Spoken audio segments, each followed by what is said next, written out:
What is up, everybody? Meridian Gaming here, and we're back for another World of Tanks Tech Tree Tank Showcase and Review.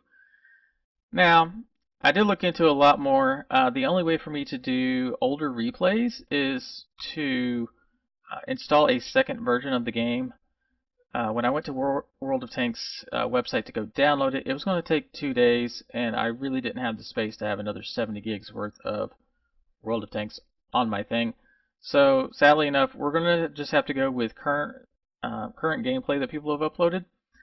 So that being said, yeah, I had to jump over to the medium tanks. There was no tier 5 because I figured out anything below tier 5, really they're all pretty much the same, at least for the tech tree tanks. So there's really no reason to review those. If I review one, that's pretty much the same thing for all of them. So I'm trying to do tier 5 and up. And the first one available, like there was no tier 5, 6, or 7 light tanks for the Americans that were where there was gameplay available. First one was the T69 American medium tank. So that's what we're going to go with today. But just wanted to give you a heads up of how we're going to do this. So pretty much tier 5s. I'll try to do them in order, but depending on what gameplay is available, because we just updated this morning and I just went to download those gameplay and this is what I had available. So anyway, let's go ahead and take a look at this thing. So it's that typical American style, kind of wedge hull, or not necessarily wedge, but you got the kind of sloping hull, and then it slopes down here like a wedge. And then if you can look, the sides are kind of that way too. But the most noticeable thing about this thing is the French style turret. So it's got that pivoting turret that goes up and down, and then it's got really good gun depression as the typical American tank.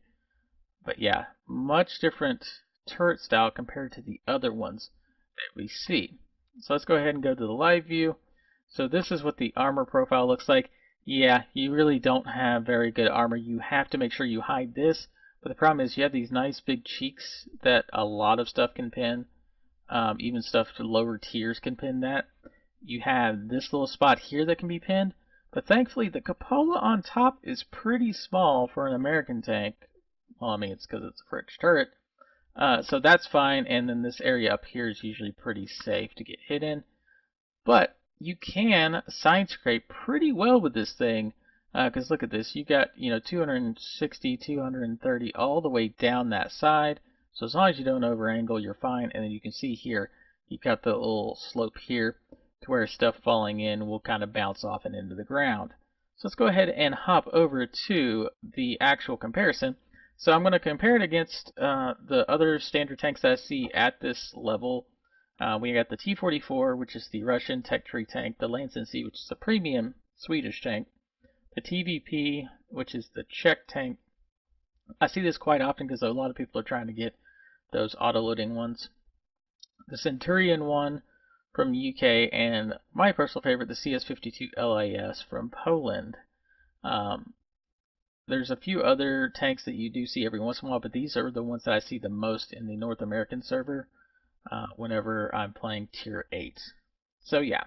Anyway, let's get to the tank. So the one thing that's kind of different about this compared to the other Tier 8s is the fact that it is an autoloader, because that is that French style turret.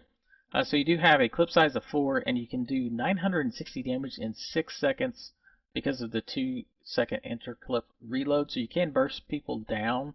The one downside to that is the penetration is not that great.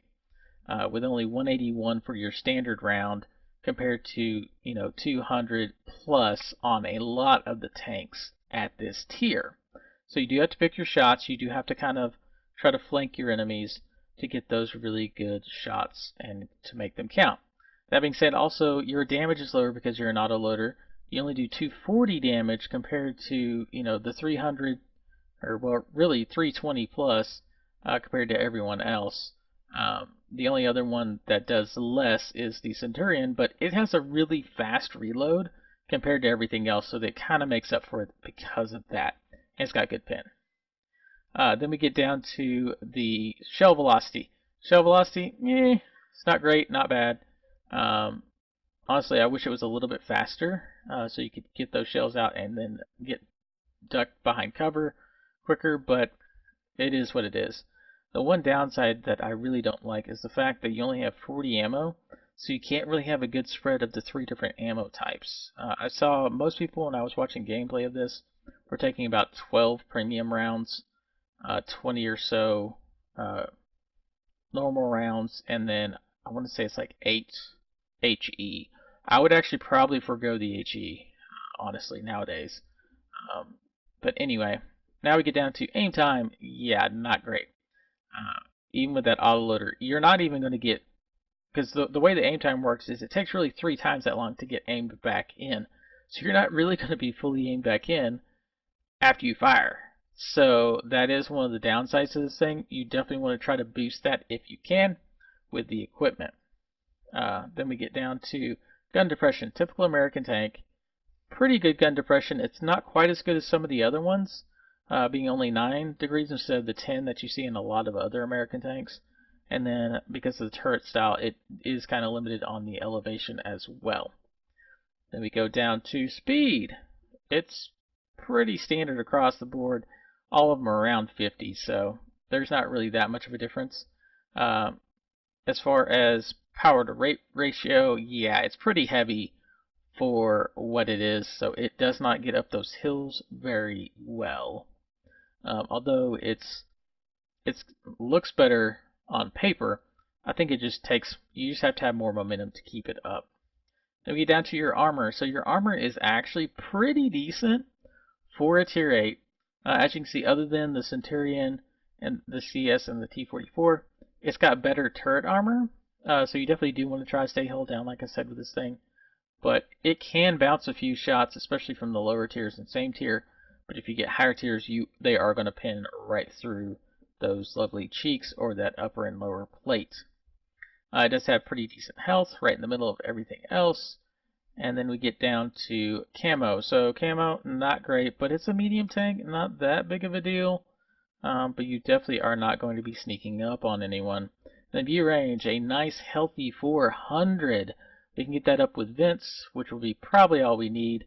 So let's go ahead and take a look at what do we think we should do as far as equipment goes. So of course, our standard stuff, we're going to do camouflage. We're going to do brothers in arms. We're going to do recon. You know what I mean? I always like being able to see. Oh, shoot, that was not what I meant to click. But it helps. Smooth ride. There's a snapshot. It may not be in this. Oh yeah, there it is. Snapshot. You definitely want to have that on this thing to keep the balloon down. Situational awareness, always a good thing. So yeah, this one, it's going to require a lot of skills to really make it work. Alright, so as far as what do we want to put equipment wise, I definitely think we want vents. I think vents are really going to help, especially with that aim time. And that being said, we definitely want to get that gun lane drive. The gun rammer is not available because this is an autoloader. So the other thing I would say is either probably the vertical stabilizers or the improved rotation mechanism. I think the vertical stabilizer would probably be the better option. Of course, you could also go with improved aiming. So let's go ahead. I think I would go with the vert stabilizers. So that gets us down to an aim time of 2.41. That's much closer to the other ones. And let's see what we get our... So our view range is 442. That's more than enough for a medium tank. So that's really good. And our camera went up a little bit, of course. But yeah, so anyway, let's go ahead and get over to that gameplay. Already got down to a few seconds. Alright. I probably should just let him do the control of it. Let's take a look. So let's see, what are we facing? We've got some Barask, an AT-15, Roomba, ER-75, a KV-3 Tiger, a Somwa. That thing's going to be a problem. The new AP AMX-30, 2 Super Hellcats. Alright, so this is an interesting spot. This is actually, I don't like this map, but this is one of the spots that I go as well.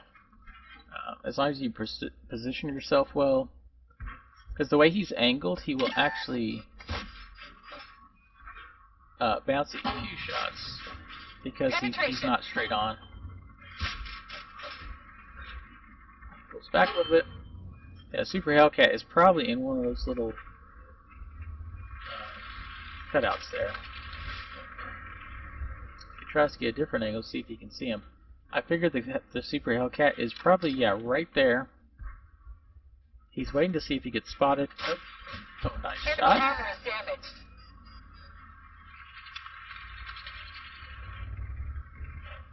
And now he's repositioning because they know he's there. It's making them think he walked or he drove away. Oh, nope. He's still spotted.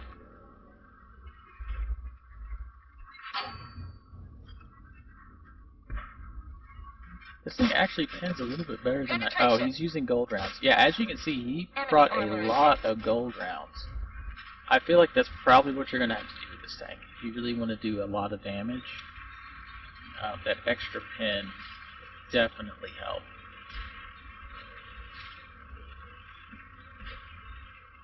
I want to say he also didn't shoot all his rounds. I think he reloaded prematurely, just so he would, once he got up here, he'd have a full 4 rounds again.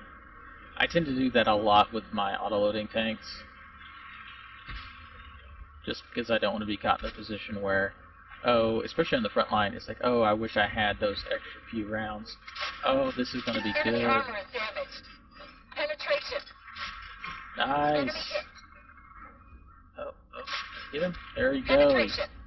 See, that's what you gotta do with this tank. You gotta try to get those sides.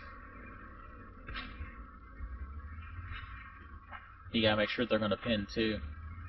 I almost wish he would have taken out the Tiger though. So I feel like that's more of the threat there. I mean, it's only got 65 damage or 65 health left.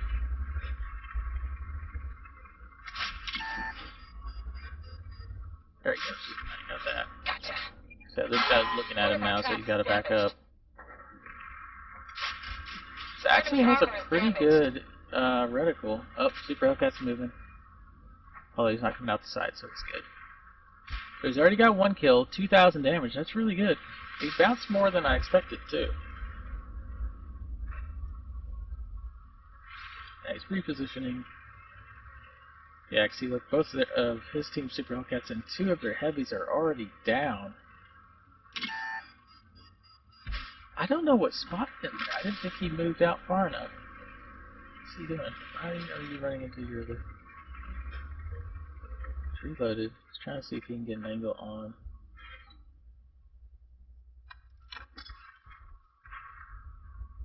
Oh, interesting. He's got a camouflage net and a set of binocs. I guess if he didn't have a full crew, that's probably be a good thing. Oh, nice snapshot there. I don't think he's going to get another shot at him. Someone else got him. That's good. Yeah, that they're up 2 tanks, so they're doing pretty well. Try to get out around the side of that. Oh, yep. That AT-15 has his number. Keeps hitting it over and over again. Alright, nice. He's going to try to flank this AMX. He's got to wait for his reload though, really.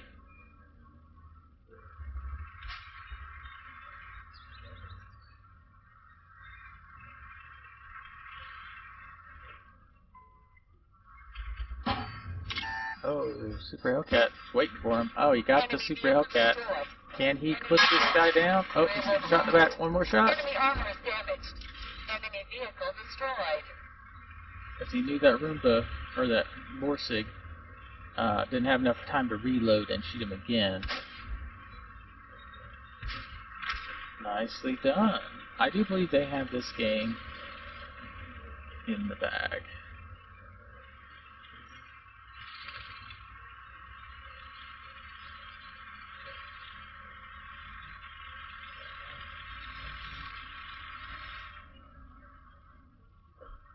Alright, yep, now he's just moving around. I don't know if, is he going to try to cap or is he actually going to try to finish them all off? That is the question.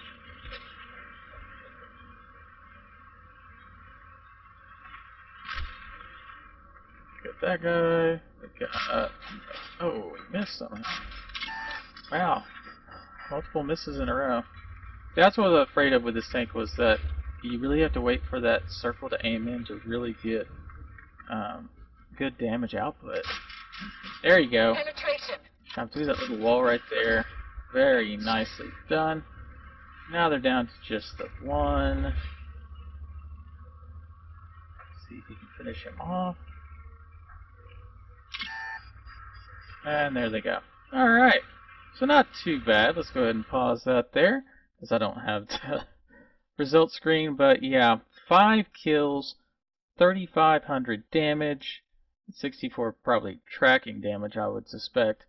But yeah, as you can see, this is definitely a tank that you have to move around. You have to position yourself well, and you have to make use of that quick burst damage to take out those tanks without them knowing that you're there. Because you saw where he came around on the side of that tiger, hit him twice, almost killed him, and then he took a couple shots of that AT-15 as well. That's what you got to do with this tank. You have to flank. You don't have to flank. It's nice if you flank, but as you can see here, he was shooting a lot of gold rounds, so definitely save up those credits for those gold rounds with this thing if you really want to have that really good penetration and damage output. Anyway, this is Meriden Gaming. Don't forget to like, share, and subscribe, and hit the little bell notification icon so you can see all my videos. Like I said, I'm trying to do them, in order, but it's probably going to be jumbled, jumping around because of the fact that I can only play the current install of World of Tanks replays. So anyway, it's Meriden Gaming, and I'll see you on the battlefield.